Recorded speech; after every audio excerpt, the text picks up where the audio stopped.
और सामने महागठबंधन में इतनी हुंसाताशी है, इतनी लड़ाई झगड़ा है कि हमारे खिलाफ वो चुनाव लड़ने की जगह अंदर अंदर ही चुनाव लड़े।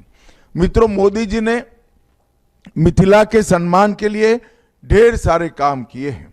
भाजपा ने मैथिली भाषा को 8वीं अनुसूची में डाला, मैथिली भाषा में संविधान का अनुवाद कराया, मिथिला की शान ऐसी पाक को डाक टिकट जारी कर सम्मानित किया, मधुबनी पेंटिंग को जीआई टैग दिया, शाश्वत मिथिला महोत्सव गुजरात में शुरू किया, स्वर्गस्थ शारदा सिन्हा जी को पद्म विभूषण से सम्मानित किया और मखाना बोर्ड की स्थापना भी नरेंद्र मोदी जी ने की है।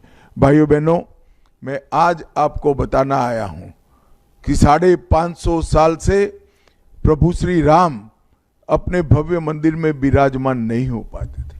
अंग्रेजों ने, मुगलों ने, कांग्रेसियों ने, लालू जी ने उनको टेंट में रहने के लिए मजबूर किया था। नरेंद्र मोदी जी ने अयोध्या में भव्य राम मंदिर का निर्माण करा है और 22 जनवरी 24 को प्राण प्रतिष्ठा भी किया। जब अयोध्या में प्रभु श्री राम का भव्य मंदिर बनता है तो हम सब का भाव था कि यहाँ पर भी, बिहार में भी सीता माता का भव्य मंदिर बने। और मुझे बताते हुए आनंद हो रहा है कि बिहार में सीतामढ़ी में 850 करोड़ रुपए की लागत से नीतीश कुमार जी ने भव्य सीता माता का मंदिर बनाने का निर्णय किया है। इसका भूमि पूजन भी हो गया है और बहुत कम समय में 2 साल के भीतर ही नरेंद्र मोदी जी इसका उद्घाटन करेंगे। आज मैं उजियारपुर के लोगों को कहने आया हूं कि कुछ दिन पूर्व कांग्रेस के नेता राहुल गांधी बिहार में आए थे और उन्होंने एक यात्रा निकाली। वो यात्रा थी घुसपैठिया बचाओ यात्रा। उजियारपुर की जनता को मैं पूछना चाहता हूं कि बिहार की मतदाता सूची में क्या घुसपैठिए होने चाहिए? बिहार में घुसपैठियों को सुरक्षित रखना चाहिए। भारतीय जनता पार्टी का स्पष्ट मत है, एनडीए का स्पष्ट मत है कि बिहार की मतदाता सूची से चुन चुन कर घुसपैठियों को निकालना चाहिए। एसआईआर के माध्यम से चुनाव आयोग ने ये काम किया है, हम इसका स्वागत कर रहे हैं और अब पूरे देश भर में एसआईआर होने जा रहा है। ये पूरे दल, चाहे कांग्रेस हो, ममता हो, लालू जी हो, बसपा हो, सपा हो, सभी दल एसआईआर का विरोध कर रहे हैं।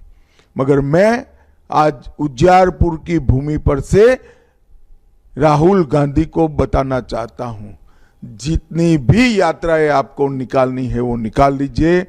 बिहार की धरती पर से, देश की धरती पर से चुन चुन कर एक एक घुसपैठियों को हम देश के बाहर निकालेंगे। मतदाता सूची से भी उनको कमी करने का काम, हटाने का काम हम करेंगे।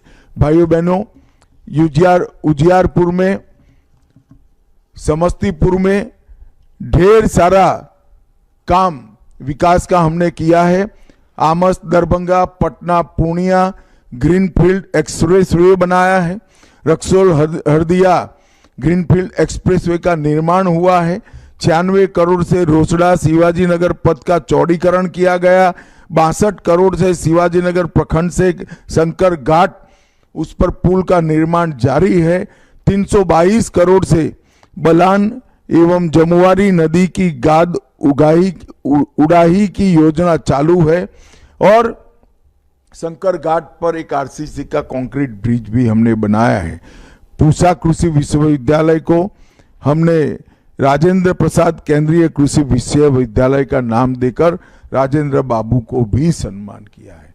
अभी अभी नीतीश कुमार जी और नरेंद्र मोदी जी ने 1,41,00,000 जीविका दीदी के बैंक अकाउंट में 10,000 रुपया सीधा ट्रांसफर किया है।